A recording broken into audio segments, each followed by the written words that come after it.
नमस्कार प्यारे विद्यार्थियों, हम आपका स्वागत करते हैं आपके अपने YouTube प्लेटफॉर्म गुरु कृपा कंपटीशन चैनल पे। दोस्तों, इस चैनल पर जो नए मेहमान है तो चैनल को सब्सक्राइब जरूर कर ले और वीडियो को शेयर जरूर करें। आज का वीडियो बहुत इंपॉर्टेंट होने वाला है, इसलिए वीडियो के अंत तक जरूर बने रहे। तो दोस्तों, रीट परीक्षा को लेकर कुछ जो मुद्दे हैं वो मुद्दे ही बनते जा रहे हैं और कुछ नए नियम वगैरह नए मामले आ गए हैं। अब रीट की जो दशा और दिशा है वो बिल्कुल चेंज हो गई है। इसलिए सभी विद्यार्थियों से मेरा कहना यही है कि आप समय के हिसाब से अपने आप को सेट करें। और कुछ जो मुद्दे आपके बार बार कॉल भी आ रहे हैं और कमेंट भी आ रहे हैं कि सर अब हमको क्या करना चाहिए, तो मैं आपको कुछ मुद्दे पर चर्चा करूंगा। सबसे पहले तो रीट पर जो आपत्ति को लेकर, रीट पर जो आपत्तियाँ हुई थी उसमें हमारी टीम द्वारा भी लगा दी गई और मैंने राजस्थान के तमाम यूट्यूबर भाइयों को व राजस्थान के कोचिंग इंस्टीट्यूट को और इसमें बढ़ चढ़ कर सभी ने अच्छा भाग लिया और लगभग 70,000 से अधिक आपत्तियाँ रीट लेवल फर्स्ट और सेकंड में लगी है। और लगभग जितने भी डाउटफुल क्वेश्चन थे सभी ने आंसर की लगाने का प्रयास किया है। तो अब जैसे ही फाइनल आंसर की आएगी तो आपको मालूम चल जाएगा कि आपका जो अपना क्वेश्चन है कहीं अभ्यर्थी नहीं लगा पाए, लेकिन जितने भी डाउटफुल थे सभी ने लगाने का प्रयास किया है। अब मैं बात करूंगा जो रिजल्ट को लेकर शिक्षा मंत्री जी, अभी आपको मालूम है कि शिक्षा का जो सेमिनार हुआ था जिसमें शिक्षा मंत्री जी लाइव आकर, शिक्षा मंत्री जी मुख्यमंत्री जी स्वयं चाहते हैं कि रीट का रिजल्ट है वो जल्द ही नवंबर के माह में, नवंबर लास्ट में इनको मिल जाए, क्योंकि 26 सितंबर को एग्ज़ाम होने के बाद बोर्ड लगातार आंसर की भी निकाल दी और बोर्ड लगातार प्रयास कर रहा है कि रिजल्ट तय समय पर निकाल दिया जाए जिससे भर्ती किसी भी कारण से उलझे नहीं। और अभी जो कोर्ट में सुनवाई थी वो सुनवाई भी नहीं हो पाई है। तो आप देख सकते हो कि जो बीएड और बीएसटीसी विवाद जो 26 तारीख को थी उसकी भी डेट आगे बढ़ा दी गई है। और ये जो रीट के पेपर को रद्द व सीबीआई जांच को लेकर भी अभी तक कोई भी ऐसी पुख्ता खबर मीडिया में नहीं आई है जिससे कि किसी प्रकार से, और जो भास्कर की टीम है, भास्कर टीम ने एक्सपर्ट की राय से कहा कि पेपर रद्द करवाना कोर्ट के हाथ में कितना है। और उनसे जब ये पूछा गया था तो आपको मैं बता देता हूँ कि उन्होंने भिन्न भिन्न प्रकार की राय दी थी और उनकी जो एसओपी है, जो गाइडलाइन है, गाइडलाइन का ही उन्होंने हवाला दिया है। तो आप ये स्क्रीन पर देख सकते हो कि जो रीट पेपर को रद्द करने के लिए आपके मन में जो भिन्न भिन्न भ्रांतियाँ हैं, मैं मानता हूँ कि इनको पढ़ने के बाद आपके भ्रांतियाँ दूर हो जाएगी। जब सरकार अगर नहीं चाहती है तो रीट का पेपर रद्द होना वो तो आने वाला समय बताएगा, लेकिन अब भी जो रीट के पेपर रद्द हुए सीबीआई जांच पर विराम लगता नज़र आ रहा है। अब आगे भविष्य में क्या होगा ये आप और हम किसी को मालूम नहीं है, लेकिन अब भी नवंबर के माह में आपको रीट का रिजल्ट देखने को मिलेगा अगर कोर्ट से स्टे नहीं आता है। और ये सुनवाई की अभी नई तारीख भी नहीं फाइनल हुई है सोशल मीडिया पे, और जैसे ही फाइनल होगी मेरे को लगता है कि ये अक्टूबर चला गया है, नवंबर के लास्ट तक ही होगा, तब तक बोर्ड रिजल्ट जारी कर देगा। अब मैं बात करता हूँ बीएड और बीएसटीसी। बीएड और बीएसटीसी मामला जो है वो नई दिशा पकड़ते हुए जा रहा है। जो बीएसटीसी के अभ्यर्थी लगातार कई दिनों से आपको मालूम है कि शहीद स्मारक में बैठे हैं और अभी तक ऐसा कोई नुमाइंदा या कोई सरकार का उनके पास आकर उन्होंने आश्वासन नहीं मिला है। और वे स्वयं कह रहे हैं, मेरे पास भी कई कॉल आ रहे हैं और मैंने भी, हमारी टीम भी लगातार उनसे अपडेट ले रही है। अब वो बेचारे हमारे छोटे भाई हैं जो लगातार अपने हक और मांगों के लिए हर व्यक्ति को लोकतंत्र में प्रयास करना चाहिए और वो प्रयास कर रहे हैं, लेकिन अभी तक ये सरकार के द्वारा ऐसा कोई विश्वसनीय आश्वासन नहीं आया उनके पास कि अब आने वाला समय तय करेगा कि, और शिक्षा मंत्री जी का जो बड़ा बयान आया है वो भी कह रहे हैं कि हमको जो कोर्ट तय करेगा हम कोर्ट के हिसाब से ही करेंगे। अगर लेवल फर्स्ट में बीएड वाले को बिठाना है कोर्ट कहेगा, तो इस प्रकार की ये आ रहा है, बेरोजगार परेशान हो रहे हैं।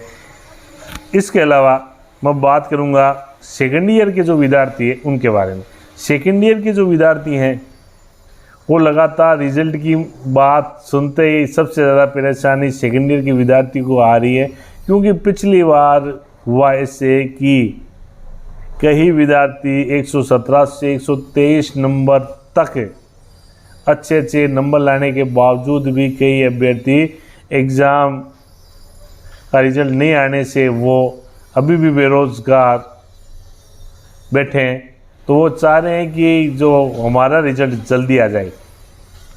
तो मैं उनको आश्वस्त करना चाहता हूँ, मैंने पुरानी वीडियो में आप देख सकते हो कि जो नई अभी जनवरी फरवरी में जो राजस्थान सरकार ने नई गाइडलाइन जारी की है भर्तियों से संबंधित, जिसमें आपको मालूम है फर्स्ट ग्रेड में मिनिमम 40% मार्क्स लाने ज़रूरी है, उसी प्रकार मैं आपको ये विश्वास दिलाता हूँ। और मैंने आपको वो कटिंग भी मेरे पुराने वीडियो में आप देख सकते हो। इसमें आप सेकेंड ईयर के जो विद्यार्थी हैं जो फाइनल एग्ज़ाम से अभी तक उनका एग्ज़ाम नहीं हुआ है, तो मैं उनको ये कहता हूँ कि आपके अभी तो रिज़ल्ट आएगा, रिज़ल्ट आने के बाद पदों का वर्गीकरण आएगा, रिज़ल्ट आएगा, उसके बाद में निदेशालय से जब भर्ती आएगी, निदेशालय से जब भर्ती आएगी उस समय आपको जो सेकंड भर्ती आएगी उस भर्ती के समय आपको अंतिम तारीख से पहले आपको रिजल्ट, और तब तक आपका रिजल्ट आ जाएगा। इसलिए आप ज़्यादा परेशान मत हो, लेकिन सोशल मीडिया में अपनी मांग उठाना ज़रूरी है। और मैं राजस्थान सरकार से भी निवेदन करता हूं, जो माननीय शिक्षा मंत्री जी ने कहा था कि जो सेकेंड ईयर के स्टूडेंट हैं उनके साथ बिल्कुल न्याय होगा, तो मैं उनसे ये निवेदन करना चाहता हूं। जैसे कल जब मोहब्बत सिंह जी के वहाँ कांग्रेस के कार्यकर्ता के वहाँ गए थे, तो कुछ विद्यार्थियों ने, छात्राओं ने उनको घेर लिया था और उन्होंने कहा था कि हम आगे पढ़ना चाहते हैं लेकिन यहाँ गांव में स्कूल नहीं है। तो शिक्षा मंत्री जी ने उनको आश्वस्त किया और मात्र 1.5 घंटे में ही विद्यालय क्रमोन्नति का आदेश आ गया। तो मैं शिक्षा मंत्री जी से एक बार पुनः कहना चाहता हूँ कि जो सेकेंड ईयर के स्टूडेंट हैं उनके बारे में भी आप बिल्कुल आश्वस्त करें। और मैं सबसे बड़ी बात रखना चाहता हूँ इस मंच के माध्यम से, क्योंकि वर्तमान की जो परिस्थितियाँ है, मैंने कभी भी नहीं कहा था कि रीट परीक्षा रद्द, क्योंकि रीट परीक्षा रद्द होना नहीं होना कोर्ट का काम है, कई विद्यार्थी लगे हुए हैं। लेकिन मैं ये कहता हूँ कि कई विद्यार्थी जो पिछले 2-3 साल से तैयारी कर रहे हैं और वो तैयारी करने के बावजूद उनके पेपर भी अच्छा हो गया, अब वो ये चाहते हैं कि फटाफट आंसर की आ जाए, आंसर की आ गई आपकी, अब फटाफट रिजल्ट आ जाए और उनको जॉइनिंग मिल जाए। लेकिन कई अभ्यर्थी जिनके 125, 130 नंबर आ रहे हैं, उनके कमेंट आ रहे हैं कि सर हमको एक निराशा सी है कि हमारा सिलेक्शन होगा नहीं होगा, पेपर आउट हुआ है। अब पेपर आउट हुआ है ये सभी को मालूम है, जो बत्तीलाल वगैरह कई पकड़े भी गए हैं, लगभग 25, आज एक 26वां भी 26 को तो पकड़े गए हैं। अभी RS और RPS तक को उन्होंने एक बार के लिए सेवा से मुक्त किया गया है, उनकी जांच चल रही है। तो पेपर कहीं ना कहीं तो आउट हुआ है, ये तो मीडिया वाले को मालूम है, सरकार को भी मालूम है। तो मैं इस मंच के माध्यम से सरकार से निवेदन कर रहा हूँ कि जो 31,000 पद हैं उनको बढ़ाकर सरकार 50,000 पद कर दे, जिससे 115 वाला भी सुरक्षित हो जाए और 113-14 वाला भी सुरक्षित हो जाए। ये ज़रूर है कि जब आंसर की आने के बाद में कट ऑफ ज़रूर कम हुई है, इसमें कोई दो राय नहीं है। आपकी कट ऑफ कम हुई है, जो पहले 120 हमारे द्वारा बनाई गई थी, अब वो 118, 125 बनाई गई थी, लगभग 2 नंबर कट ऑफ डाउन हुई है। सभी के हुई है, आपके नहीं है। और बोनस नंबर कैसे मिलते हैं ये तो फाइनल आंसर की आएगी तभी मालूम चलेगा।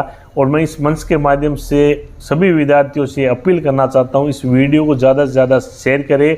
और इस चैनल पर अगर आप नए मेहमान हो, चैनल पहली बार देख रहे हो, तो इस गुरु कृपा कंपटीशन चैनल को आप सब्सक्राइब भी करें, जिससे हम आपके हकों की आवाज़ लगातार उठा सकें आप भी। और मैं सरकार और आप सभी भाइयों से ये निवेदन करता हूँ कि सोशल मीडिया में जो ट्विटर एक माध्यम ऐसा है कि जब उपेंद्र जी को पकड़ा गया था तो 4 लाख ट्वीट कुछ ही समय में हो गए और सरकार को उनको छोड़ना पड़ा। और 2 बार उन्होंने ट्वीट करवा दिए, एक बार जब वो बीमार इसमें भूख हड़ताल की तब। तो दोस्तों, ये सबसे बड़ा हथियार है ट्विटर के माध्यम से सरकार की ओर आपका ध्यान जाना। और उसके अलावा आप फेसबुक है, सोशल मीडिया में जितने यूट्यूब है, इंस्टाग्राम है, और जितने भी आप हैं, जितने भी आपके एमएलए और सरकार के मंत्री वगैरह है, उन सबको आप ज्ञापन दे सकते हो। इसके अलावा सभी आप अलग अलग जगह ज्ञापन देकर अपने हकों की मांग और सरकार से मांग सकते हो, क्योंकि सरकार के हम बच्चे हैं और सरकार से अगर किसी प्रकार की मांग करते हैं तो ये किसी प्रकार से गलत नहीं है। लोकतंत्र में अपनी बात रखने का अधिकार है सबको। तो मेरा कहना यही है, और मैं बाकी यूट्यूबर भाइयों से भी ये कहता हूँ कि इस मांग को ज़ोर शोर से उठाए, जिससे 115 नंबर वाला भी सुरक्षित हो जाए और उनका भी सिलेक्शन हो जाए। और क्योंकि कुछ मात्रा में पेपर ज़रूर आउट हुआ है, ये सरकार भी मान रही है, सोशल मीडिया भी मान रहा है। और इसका सबसे अच्छा यही है कि कुछ पद बढ़ जाए हैं। और मत तो ये मेरा मानना तो ये है कि 50,000 पद, 54,000 की पिछले सरकार में विज्ञप्ति निकली थी, तो 50,000 पदों पर अगर आप किसी प्रकार की आवाज़ नहीं उठाओगे तो मैं आपको कह सकता हूँ कि 31,000 पदों पर, क्योंकि सरकार बाकी 29,000 पदों पर नई विज्ञप्ति निकाल रही है। आपको मालूम है, दीपावली के बाद आपको लगातार ये विज्ञप्तियाँ देखने को मिल जाएगी। और आज राजस्थान पुलिस की विज्ञप्ति भी निकाल दी। और अब मैं आपको ये कहता हूँ कि फर्स्ट ग्रेड, सेकंड ग्रेड की जो अभ्यर्थी जिनके नंबर अच्छे नहीं आए हैं और जो बीएडधारी हैं, वो बिल्कुल इनकी तैयारी करें। जो कंप्यूटर टीचर की तैयारी करने वाले हैं वो कंप्यूटर की तैयारी करें, अपना समय ख़राब नहीं करें। और जो भी ग्रेजुएशन किए हुए हैं, बीएसटीसी के भाई जिनके नंबर नहीं बन रहे, वो वीडियो की, राजस्थान पुलिस की भी आ गई, उनकी भी तैयारी करनी चाहिए, क्योंकि वर्तमान समय में जॉब ज़रूरी है। और मैंने कईयों को देखा है जो थर्ड ग्रेड टीचर बने, उसके बाद में आरएस बने, मेरे कई मित्र। तो मैं जॉब कोई छोटी नहीं होती है। राजस्थान पुलिस में लगने के बाद भी कई अभ्यर्थी जो आरएस वगैरह बने हैं, अच्छे से वापस फर्स्ट ग्रेड लेक्चरर वगैरह बने, कहीं मेरे साथी भी बने। इसलिए मेरा निवेदन यही है कि एक बार वर्तमान जो आर्थिक युग में आपको जॉब ज़रूरी है। तो मेरा कहना यही है कि सरकार जल्दी आपको रिजल्ट वगैरह में सरकार खुद चिंतित है, और सरकार और बोर्ड जल्द से जल्द आपको रिजल्ट निकालेगी, इसमें कोई दो राय नहीं है। और हमारी प्रमुख रूप से मांग यही होनी चाहिए कि रीट के पदों में बढ़ोतरी हो, जिससे सभी अभ्यर्थी को एक संतुष्टि मिले और सभी विद्यार्थियों को एक संबल प्रदान हो। मेरा कहना यही है। अब मैं यही कहकर अपनी वीडियो से विदा ले रहा हूँ और जल्द ही नई अपडेट के साथ वापस मिलूँगा। तो इस चैनल पर नए मेहमान चैनल को सब्सक्राइब जरूर करें, इस वीडियो शेयर जरूर करें, जिससे ये बात सरकार तक पहुँचे। जय हिंद, जय भारत, वंदे मातरम।